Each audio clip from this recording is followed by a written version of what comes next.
할렐루야. 하느님 나라가 가까이 왔다. 회개하고 복음을 믿어라. 할렐루야. 주님께서 여러분과 함께 또한 사제의 영과 함께 루카가 전한 거룩한 복음입니다. 주님 영광 받으소서. 그때 주님께서는 다른 제자 72명을 지명하시어 몸소 가시려는 모든 고을과 고장으로 당신의 앞서 둘씩 보내시며 그들에게 말씀하셨다. 수확할 것은 많은데 일꾼은 적다. 그러니 수확할 밭의 주인님께 일꾼들을 보내주십사고 청하여라. 가거라. 나는 이제 양들을 이리떼 가운데로 보내는 것처럼 너희를 보낸다. 돈주머니도 여행 보따리도 신발도 지니지 말고 길에서 아무에게도 인사하지 마라. 어떤 집에 들어가거든 먼저 이 집에 평화를 빕니다 하고 말하여라. 그 집에 평화를 받을 사람이 있으면 너희의 평화가 그 사람 위에 머무르고 그렇지 않으면 너희에게 되돌아올 것이다. 같은 집에 머무르면서 주는 것을 먹고 마셔라. 일꾼이 품삯을 받는 것은 당연하다. 이 집 저 집으로 옮겨 다니지 마라. 어떤 고을에 들어가든지 너희를 받아들이면 차려주는 음식을 먹어라. 그곳 병자들을 고쳐주며 하느님의 나라가 여러분에게 가까이 왔습니다 하고 말하여라. 어떤 고을에 들어가든지 너희를 받아들이지 않으면 한 길에 나가 말하여라. 여러분의 고을에서 우리 발에 묻은 먼지까지 여러분에게 털어버리고 갑니다. 그러나 이것만은 알아두십시오. 하느님의 나라가 가까이 왔습니다.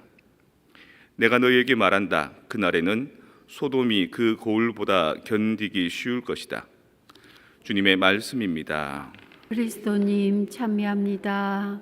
평화를 빕니다. 평화를 빕니다. 지난 주일 그 야외 미사 어땠습니까? 본당의 날 행사 좋았어요. 예.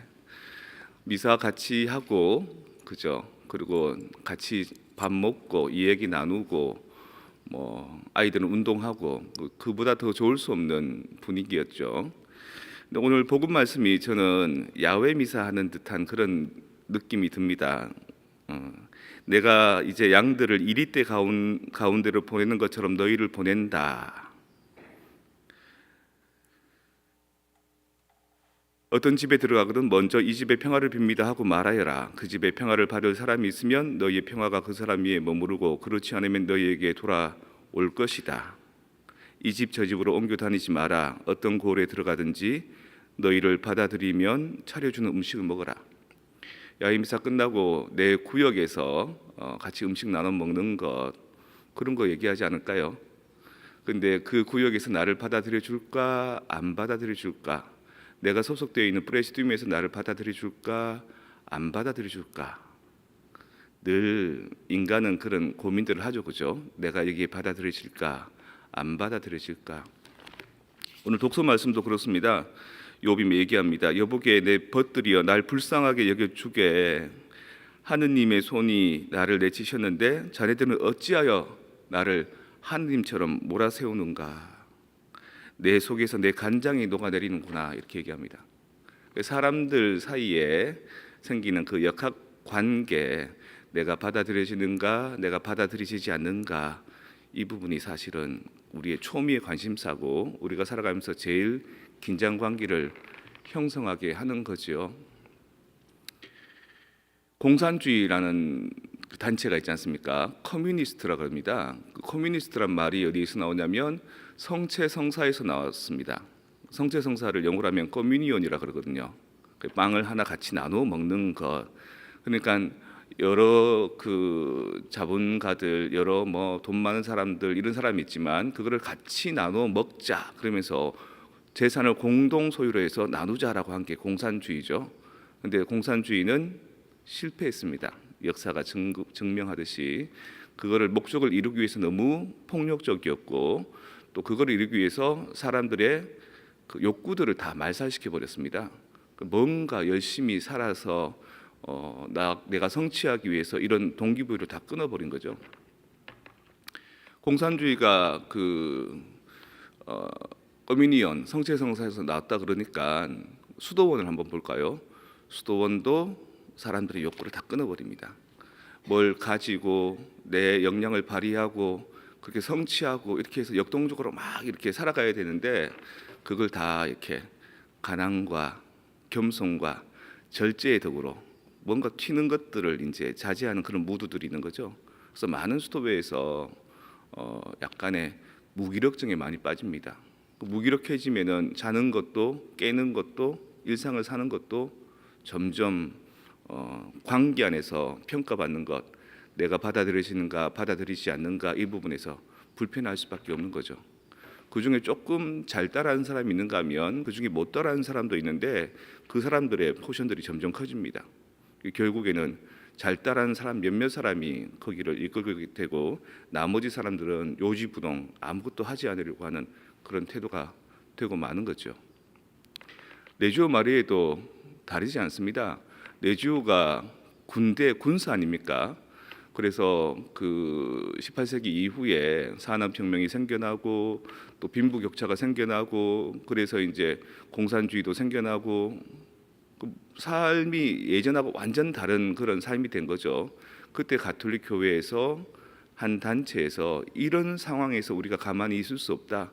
성모님의 이름으로 성모님의 영성으로 우리 군대 조직처럼 그 옛날에 로마 조직처럼 끈끈하게 한번 이거를 타개해 보자라고 해서 생긴 게 레지오 마리에 성모 기사회 푸른 군대 조직처럼 이 사회의 암울한 상황을 뚫고 나가자 브레이크트루 하자라고 해서 생겨난 단체 아닙니까? 회합도 정기적으로 있고 회합 안에 그 진행 내용도 엄격하고 재정 관리도 엄격하고 뭐 이렇습니다. 활동 보고도 있고. 근데 그것 또한 커뮤니스트 공산주의처럼 수도원처럼 레지오 마리의 그 군사 조직도 결국에는 파놉티콘처럼 모든 사람이 나를 지켜보고 평가하는 그런 조직이 되고 만 겁니다. 그래서 그 안에 좋은 가치들이 있지만 그것보다 훨씬 더 큰 게 뭐냐? 이 사람이 나를 받아들여 주는가? 저 사람이 나를 싫어하는가? 좋아하는가? 대개 나쁜 사람들은 비겁합니다. 그래서 정면으로 문제를 해결하지 못하고 늘 측면으로 다른 사람에게 말을 돌리고 불편을 얘기하고 그럼 그 단체가 좋은 기도하려고 모인 단체들이 뭐가 됩니까? 복마전이 됩니다. 그 집안에 마귀들이 웅크리고 있는 그런 집이 되고 만다는 거죠. 여러분들을 레지오 마리아 할 때 내가 안 받아들여져서 내가 힘들어서 오늘 욥이 얘기하는 것처럼 여복의 나의 벗들이여 날 불쌍하게 여기기나 하느님의 손이 나를 치셨다네. 그런데 자네들은 어찌하여 하느님처럼 나를 몰아붙이는가? 살면서 다 저마다의 단점과 장점이 다 있는데 자꾸 사람들이 나의 단점만을 부각시켜서 내가 쪼그라들게 되고 내가 못나게 되고 그래서 이 신앙 생활이 이 종교 단체가 이 레지오 마리아가 이 구역이 이 성당이 오히려 나를 힘들게 할 수도 있다는 겁니다. 그런 상황에서 우리 어떻게 해야 될까?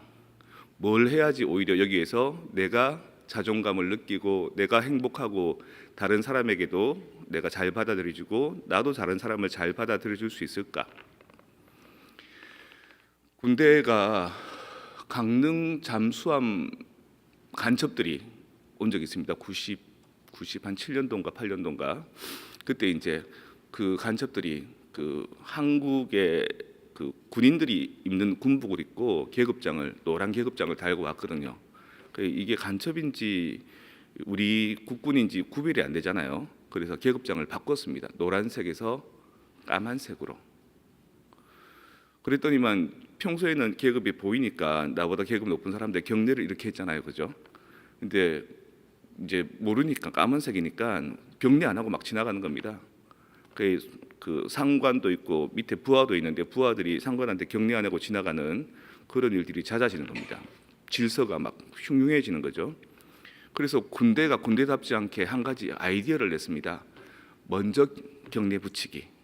내가 계급이 높든 내가 계급이 낮든 관계하지 않고 누군가가 똑같은 군인이 오면은 먼저 경례하면은 같이 경례해주기. 옛날에는 아랫사람이 윗사람한테 경례를 따뜻하게 탁 바치면 윗사람은 그냥 대충 이렇게 했거든요. 그게 아니라 내가 더 높은 사람인가 네가 더 높은 사람인가를 따지지 않고 먼저 오픈 마인드로 경례해주기. 그래서 그때 군대 문화에서 참 군대답지 않은 약간 그 감성 어린 그런 마인드로 그 위기를 극복한 적이 있습니다. 다시 말해서 내가 먼저 우리 레지오 단원에게 웃어주기, 격려하기, 말 건네주기, 내가 먼저 오픈 마인드로 그 사람에게 다가가 주기. 만약에 내가 오픈되면 저 사람이 내 오픈된 정보를 가지고 나를 해코지하면 어떨까라는 그런 경각심, 당신들이 나를 어떻게 이렇게 대하는가라는 그것 때문에 늘 조마조마하고 힘들었는데, 그거를 내가 오픈 마인드로 먼저 좋은 말 해주고 좋은 미소 지어주고 좋은 이야기 해주면은 상대도 나에게 그렇게 와준다. 결국에는 예수님께서 오늘 너희들을 각 고울과 고장으로 보낼 때, 너희들을 레지오 마리아 프레시둠에 보낼 때, 너희들을 각 본당 구역으로 보낼 때, 너희들을 각 공동체로 보낼 때 내가 양떼를 이리떼 가운데 보내는 것처럼 마음이 안쓰럽다 이렇게 말씀하시지 않습니까? 그러니까 우리가 한 공동체에 같이 어우러진다는 것은 내 여리고 순한 양떼 같은 마음이 그 공동체의 엄격한 속에서 휩쓸리기 쉽다는 겁니다.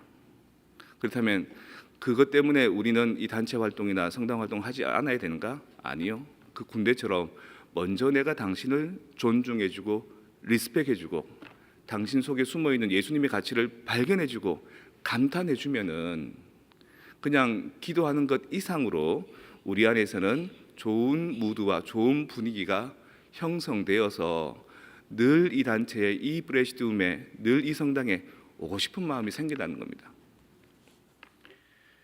여러분들 가운데 조금 까다로운 사람들이 있을 겁니다. 조금 불편해하는 사람도 있을 겁니다. 그 사람 보십시오. 왜 그런지. 늘 자신이 어떻게 평가받을까 두려운 겁니다. 고양이가 발톱을 세우고 사람 주인한테 칵 할퀴는 게 왜 그렇습니까? 고양이가 두려운 겁니다. 괜찮아 괜찮아 그러면서 좀 할퀴도 좀 물어도 가만히 놔두면 얘가 표정이 싹 변하고 그 다음에 안깁니다. 사람도 마찬가지다.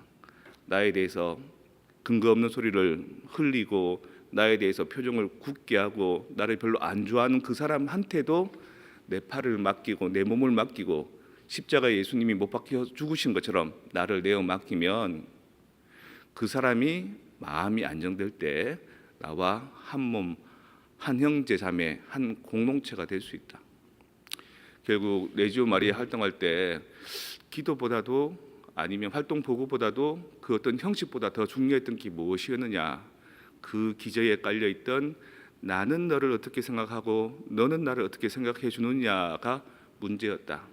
그런 문제에는 욥기에도 또 예수님께서 말하시는 제자들을 파견시키는 그 상황에도 있었다. 하지만 두려워하지 마라. 먼저 경례해라. 먼저 리스펙하고 먼저 존중해줘라. 그러면 그게 시간이 좀 걸리더라도 나중에는 서로가 서로에게 마음을 내어줄 수 있는 그런 따뜻한 공동체가 되어갈 수 있다.